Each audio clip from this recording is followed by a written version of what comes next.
জুমার দিনের প্রথম সুন্নত হচ্ছে জুমার দিনের ফজরের নামাজটা জামাতে পড়া। সবাই কয় খাইছে, হুজুরে ধরছে জায়গা মতো, আসল জায়গায়। জুমার নামাজের প্রথম সুন্নত হচ্ছে ফজরের নামাজটা কি পড়া? জামাতে। আফদালুস সালাওয়াত ইনদাল্লাহি সালাতুল ফাজরি ফি ইয়াউমিল জুমআতি ফি জামাআহ। বিশ্বনবী বললেন জুমার নামাজের 15টা সুন্নত মুখস্থ রাখতে হবে। 1 নাম্বার সুন্নত ফজরের সালাত জামাতে পড়তে হবে। 2 নামাজ মুনাফিকদের কাছে সবচেয়ে কঠিন, একটা হচ্ছে ফজরের নামাজ আর একটা এশার নামাজ। এক আলেমকে জিজ্ঞেস করা হলো ফজরের বাতাসটা এত ঠান্ডা আর স্নিগ্ধ কেন? আলেম উত্তর দিয়েছিল, কারণ ফজরের বাতাসে মুনাফিকদের নাকের দুর্গন্ধ মিশে না। ফজরের বাতাসটা স্নিগ্ধ, ফজরের সময় আল্লাহওয়ালাদের আনাগোনা, মুসল্লিদের আনাগোনা, ইসলামের পক্ষের শক্তির আনাগোনা। চিল্লায় বলেন ঠিক কিনা? মসজিদে নববীতে জুমার নামাজের দৃশ্য আর ফজরের নামাজের দৃশ্য ছিল এক। বাংলাদেশে ফজরের নামাজের দৃশ্য আর জুমার নামাজের দৃশ্য এক নাকি? ফজরের নামাজের সময় মুসল্লি নাই, এক কাতার হয় না, আর জুমার নামাজে পাক্কা মুসল্লি দেরি করে গেলে বারান্দায়ও জায়গা পায় না। কথা কন। তাহলে ফজরের নামাজটা আমরা জামাতে পড়বো ইনশাআল্লাহ। ইনশাআল্লাহ এত আসতে ইনশাআল্লাহ, আর জোরে পড়েন ইনশাআল্লাহ। মনে থাকবে। 2 নাম্বার সুন্নাহ হচ্ছে আসওয়াক, মিসওয়াক করা। মাতফারাতুন লিল ফাম মারদাতুন লির রাব। মিসওয়াক করলে দাঁত পরিষ্কার থাকে, আল্লাহ খুশি হয়ে যায়। বিশ্বনবী বলেছেন, যদি আমার উম্মতের জন্য কষ্ট না হতো প্রত্যেক নামাজের আগে মিসওয়াক করা আমি ফরজ করে দিতাম। সুবহানাল্লাহ। মিসওয়াক ছিল বিশ্বনবীর জীবনের শেষ আমল। এই মিসওয়াক করে বিশ্বনবী শেষ নিঃশ্বাস ত্যাগ করেছেন। আপনার নবী, আমার নবী, ওনার জীবনের সর্বশেষ আমল ছিল কি? মিসওয়াক। সুবহানাল্লাহ কইবেন না? বিশ্বনবী জাইতুনের ডাল দিয়ে মিসওয়াক করতেন। বিশ্বনবী বলতেন, নি'মা সিওয়াকিয়াজ জাইতুন ফাইন্নাহু সিওয়াকি ওয়া সিওয়াকুল আমবিয়া মিন ক্বাবলি। জাইতুনের ডালের মিসওয়াক কতই না ভালো, কারণ এটা দিয়ে আমিও মিসওয়াক করি, আমার আগে সব নবীরাই জাইতুনের ডাল দিয়ে মিসওয়াক করেছে। সুবহানাল্লাহ। 3 নাম্বার হচ্ছে দুহুন, তেল মালিশ করবেন। বিশ্বনবী জাইতুনের তেল চুলে আর গায়ে দিতেন। বিশ্বনবী বলতেন, ওয়াদাহিনু ফাইন্না ফিত তাদহিনে বারাকাত। তেল খাও, তেল দাও, তেল মালিশ করো, তেলের ভেতরে আল্লাহ বরকত ঢুকাইয়া দিছে। তেল দিবেন তো। 4 নম্বরে আত্তিব, জুমার দিনে সুগন্ধি লাগিয়ে যাওয়া সুন্নাত। লাগাবেন? লাগাতে রাজি আছেন? বিশ্বনবী বলতেন, এই দুনিয়ার 3টা জিনিস আমার কাছে সবচাইতে প্রিয়। হুব্বিবা ইলাইয়া মিন দুনিয়াকুম সালাস। 1 হচ্ছে আন-নিসা, নারীদেরকে আমি পছন্দ করি। 2 হচ্ছে আত্তিব, সুগন্ধি লাগাতে আমি পছন্দ করি। বিশ্বনবীরে কেউ সুগন্ধি হাদিয়া দিয়েছে, বিশ্বনবী নেয় নাই, এরকম কোনো ঘটনা ঘটে নাই। আল্লাহু আকবার। নামাজের মধ্যে যখন আমি দাঁড়িয়ে যাই আমার চক্ষুটারে ঠান্ডা করে দেয় কে? আবার বিশ্বনবী বলতেন, আরবাউন মিন সুনানিল মুরসালিন। 4টা সুন্নাত সব নবীদের সুন্নাত। 1 নম্বরে আল হায়া, মানে লজ্জা। আরেক বর্ণনা এসেছে আল খিতান, মানে সুন্নাতে খাতনা। এটা সব নবীদের ছিল। আর সেওয়াক, সব নবীরা মেসওয়াক করেছেন। আত্তিব, সব নবীরা আতর লাগিয়েছেন। আর নিকাহ, সব নবীরা বিয়েও করেছেন। চিল্লায় পড়েন আল্লাহু আকবার। সুন্দর জামা পড়া, নট নেসেসারি যে নতুন জামা হতে হবে। পুরাতন জামাও ধুয়ে আয়রন করে পরলে একটা সৌন্দর্য আছে না নাই? ইন্নাল্লাহা জামিল ওয়া ইউহিব্বুল জামাল। আল্লাহ নিজে সুন্দর, সৌন্দর্যকে আল্লাহ পছন্দ করেন। পৃথিবীতে সবচেয়ে সুন্দর কে? পৃথিবী সুন্দর, মানুষ সুন্দর, আসমান সুন্দর, জমিন সুন্দর, সুন্দরে সুন্দরে পাল্লা। জানি না কত সুন্দর তুমি আল্লাহ, জানি না কত সুন্দর তুমি আল্লাহ। সুবহানাল্লাহ পড়েন। ইন্নাল্লাহা ইউহিব্বু আইয়ারা আসারা নি'মাতিহি আলা আবদিহি। আল্লাহ তার বান্দার উপর তার নেয়ামতের ছিটেফোঁটা দেখতে চান। আপনি যদি ধনী হন, দামি জামা পরবেন, সুন্দর জামা পরবেন। অনেকে আছে অনেক ধনী, কিপটুসের মতো সিরা জামা পরে। আছে না নাই? আপনি ধনী মানুষ, আপনি সিরা জামা পরছেন কেন? আপনার যে সম্পদ আছে এটার বহিঃপ্রকাশ আল্লাহ দেখতে পছন্দ করে। আপনাকে যে আল্লাহ কি নাজ নেয়ামত দিয়েছে, অহংকার ছাড়া স্বাভাবিক বহিঃপ্রকাশটা আল্লাহ দেখতে পছন্দ করে। কোন সুবহানাল্লাহ। বিশ্বনবীর উপর বেশি বেশি দুরূদ পড়া। বিশ্বনবী বলতেন, জুমার দিন শ্রেষ্ঠ দিন, এই দিন আমার উপর বেশি বেশি দুরূদ পড়ো। ফাইন্না সালাতাকুম মা'রুদাতুন আলাইয়া। কেননা তোমরা যে আমার উপর দুরূদ পড়ো, আমি মরে যাওয়ার পরে এই দুরূদগুলো কে পাঠিয়েছে তার নাম, তার বাবার নাম সহ ফেরেশতারা আমার কবরে দিয়ে আসে। সুবহানাল্লাহ। সাহাবারা বললেন, ইয়া রাসূলুল্লাহ কাইফা সালাতুনা মা'রুদাতুন আলাইক। আপনি মরে যাওয়ার পরে আমাদের দুরূদ কেমন করে আপনি দেখবেন? ওয়াকাদ আরিমতা, আপনি তো পচে গলে মাটির সাথে মিশে যাবেন।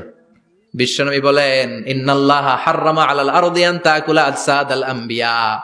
নবীদের লাশকে খেয়ে ফেলা, নবীদের লাশকে পচিয়ে ফেলা জমিনের সব মাটির জন্য আল্লাহ হারাম করে দিয়েছে।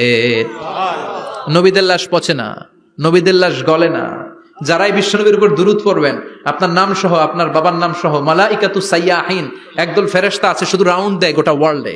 কারা বিশ্বনবীর উপর দুরূদ পড়েছে, এই দুরূদ নিয়ে, এই নাম নিয়ে বিশ্বনবীর কবরে তারা পৌঁছে দেয়। চিল্লায় পড়েন আল্লাহু আকবার। পরে বিশ্বনবী বলতেন, জুমার দিনে সূরাতুল কাহাফ পড়বা, কাহাফ পড়া সুন্নাহ। সূরাতুল কাহাফ পড়তে রাজি আছেন? রাজি আছেন তো? 18 নম্বর সূরা, কোরআনের একেবারে মাঝখানের সূরা। আলহামদুলিল্লাহিল্লাযী আনজালা আলা আবদিহিল কিতাবা ওয়া লাম ইয়াজআল লাহু ইওয়াজা, এই আয়াত দিয়ে শুরু হয়েছে, শেষ করা হয়েছে ফামান কানা ইয়ারজু লিকা রাব্বিহি ফালইআমাল আমালান সালিহা ওয়া লা ইউশরিক বিইবাদাতি রাব্বিহি। আর মাঝখানে আছে ওয়ালিয়াতালাত্তাফ। হাফেজ সাহেবরা উত্তর দাও, মাঝখানে আছে কি? কথা কন। ওয়ালিয়াতালাত্তাফ একটা শব্দ আছে সূরা কাহাফের মাঝখানে।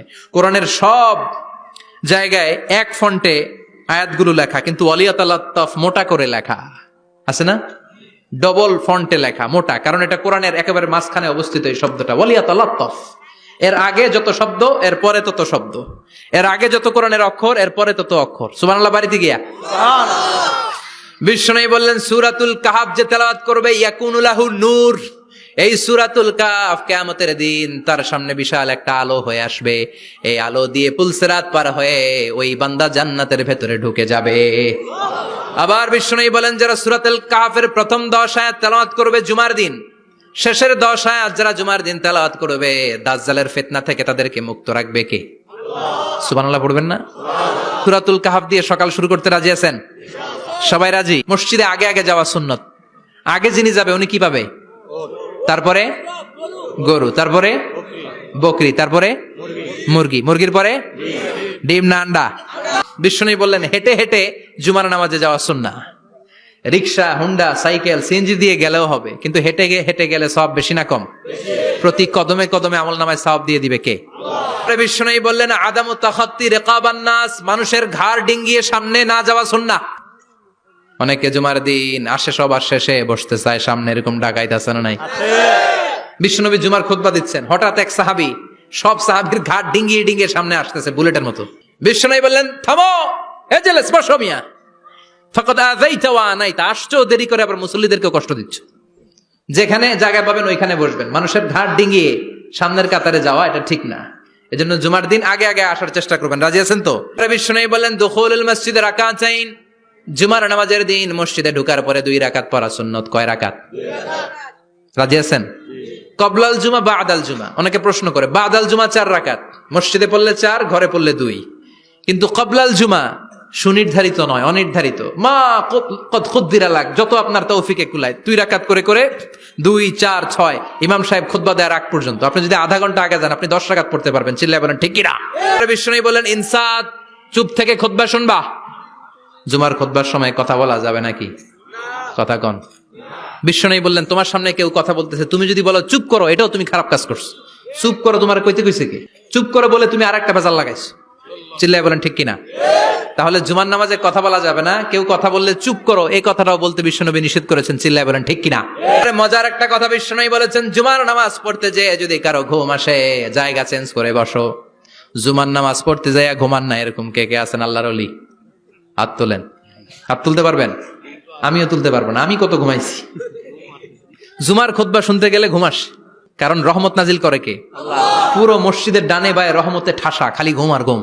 আছে না নাই? ঘুম আসলে কি করবেন? উঠে যাবেন, উঠে জায়গা চেঞ্জ করবেন, পানির ঝাপটা দিবেন, ঘুম দূর করে দিবে কে? বিষ্ণু বললেন, জুমার দিন দোয়া করলে কবুল হয়।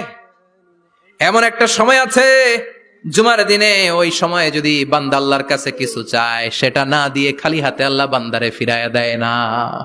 সেটা কখন?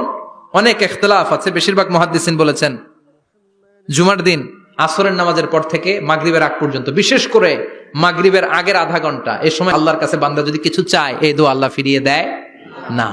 এই 15টা সুন্নাত আমল করা যাবে তো? সবাই রাজি? জুমার খুতবা মনোযোগ দিয়ে শুনবো তো? আগে আগে আসবো তো? দোকানপাট বন্ধ করে জুমার নামাজের ভাবমূর্তি রক্ষা করবো তো? খতিব সাহেব যারা আছেন, জুমার আলোচনাটাকে আরো কনস্ট্রাকটিভ ওয়েতে নেন। সব বন্ধ হবে, জুমা বন্ধ হবে। তাফসির মাহফিলে 144 ধারা আছে না নাই? জুমার মাহফিলে আছে? জুমার দিন 144 জারি করছে ওই মসজিদের জুমায়, কোনদিন শুনছেন? এজন্য জুমাটাকে আমাদেরকে কাজে লাগাতে হবে। আল্লাহ তুমি তৌফিক দাও। আর জোরে পড়েন আমিন। সুবহানাকাল্লাহুম্মা বিহামদিকা আশহাদু আল্লা ইলাহা ইল্লা আনতা আস্তাগফিরুকা ওয়া আতুবু ইলাইক।